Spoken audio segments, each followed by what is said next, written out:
sa tingin niyo po ba bumaba yung pagbaba ng inyong suporta sa mga loyalista ni BBM ay enough parang enough po ba sa inyo na or does it matter po ba na bumaba yung suporta ng mga loyalista ni BBM sa inyo?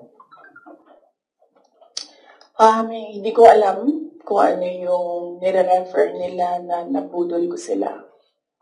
Hiningi nila sa akin yung kampanya ko, binigay ko sa kanila, nanalo sila. So, saan na nabudol? Nung tumulong ako sa administration, ang DepEd was, top 3? The morale of the teachers were so high na they were happy maghirap na magturo, rain or shine, doon sa mga classrooms.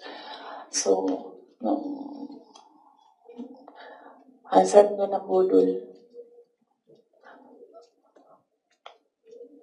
Sa akin ba yon kung number 3 ang DepEd? Ako ba ang presidente? Hindi. Sa kanya yon. Cabinet member lang ako. Diba? Accomplishments ng DepEd. Sa akin ba yon? Hindi. Sa bayan yon.